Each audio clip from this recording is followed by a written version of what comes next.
balitang panlalawigan naman po tayo, kasunod naman po ng pagtatapos ng relief distribution sa susunod na buwan. Tututukan naman po ng DSWD ang community development sa mga lugar na sinalanta ng bagyong Yolanda. Ayon po kay DSWD 8 Regional Director Nestor Ramos, bibigyan ng bagong pagkakakitaan ang ating mga kababayan sa Eastern Visayas sa pamamagitan ng Cash for Work program. Prioridad po ng naturang programa ang mga probinsya na nasa Eastern Samar at Leyte, partikular na ang Tacloban City. Samantala, bibigyan din ng iba pang livelihood opportunities ang mga apektadong probinsya tulad na lamang ng pig and poultry farming. Magandang balita naman po sa Mindanao, mas maraming kabataan naman po sa Autonomous Region in Muslim Mindanao o ARMM ang mabibigyan naman po ng pagkakataon na makapag-aaral. Ito po ay matapos magbukas ng karagdagang slot ang ARMM para sa scholarship program nito. Ayon din kay ARMM Chief of Staff Amihilda Sangkupan, naglabas ng bagong guidelines ng Commission on Higher Education sa pagkuha ng mga karapat-dapat na scholars. Para po sa mga nais mag-apply sa naturang programa, kabilang po sa inyong dapat ipasa ay ang application form, income tax return ng inyong mga magulang o guardian na hindi naman po lalagpas sa 200,000 piso kada taon at ang barangay certificate at valid ID. Sa iba pang balita, bilang naman pong bahagi ng nalalapit na paggunita sa ika-28 anibersaryo ng EDSA People Power Revolution, isinagawa naman po ang Human Yellow Ribbon Information o Formation sa Dasmariñas, Cavite. Libo-libo pong mga estudyante ang lumahok sa nasabing aktibidad. Narito ang report ni Haji Camino. Sa isang pambihirang pagkakataon, nagsama-sama ang mga estudyante sa elementarya, high school at college upang gunitain ang ika-28 anibersaryo ng EDSA People Power. Idinaan sa higanteng Human Yellow Ribbon ang selebrasyon ng pagkakaisa at demokrasya sa bansa na ginanap sa Dasmariñas City National High School sa lalawigan ng Cavite. Demokrasyang nakamit matapos matuldukan ang rehimeng Marcos. Sa loob ng halos 28 taon mula nang matapos ang EDSA People Power Revolution ay hangad ng mga Pilipino ang pagbabago at pagkakaisa dito sa ating bansa. At sa murang edad pa lamang, maging ang mga mag-aaral dito sa loob ng Dasmariñas City National High School ay naghahangad na ng pagbabago. Kapit-bisig tungo sa pagbangon. Ito ang temang napili ng EDSA People Power Commission na siyang nanguna sa pag-alala sa EDSA 1.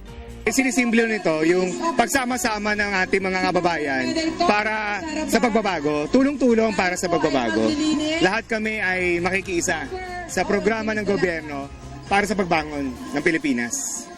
Idaraos ang Yellow Ribbon Formation sa iba't ibang panig ng Pilipinas na una nang isinagawa dito sa Cavite.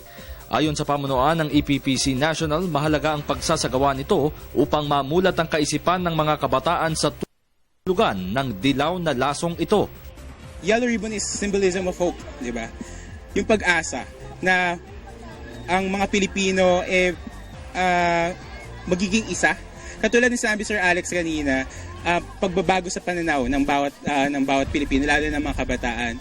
Hope to have a greater nation. Katulad ng sinabi ko din kanina, we're doing great already, but we can do greater things when we come together.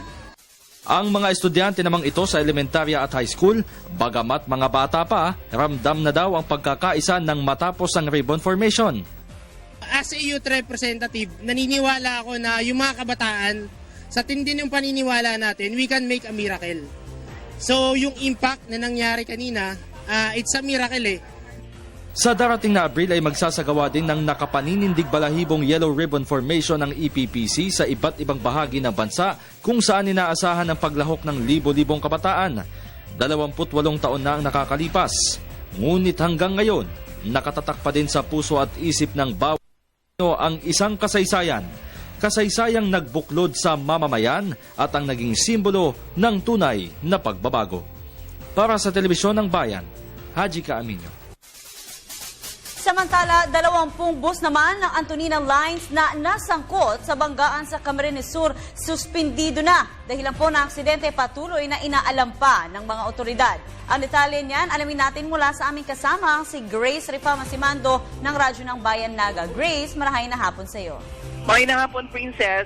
Ayon sa investigasyon at interview na isinagawa ng 5 ng PNP sa mga nakakita ng pangyayari, lumalabas na ang mga kabataang nagkalat sa highway mula sa katatapos lang na Valentine's Ball ang iniwasan ng Anthony na bus, kaya sa biglang kabig nito ay bumangga head-on sa Elaville bus na nooy nagbabiyahe tungong Manila. Bago mag-alas 5 ng hapon kahapon ay ipinalabas na ng LTFRB Central Office ang suspension sa 20 units ng Antonina Lines na nakabase sa Tabaco Albay.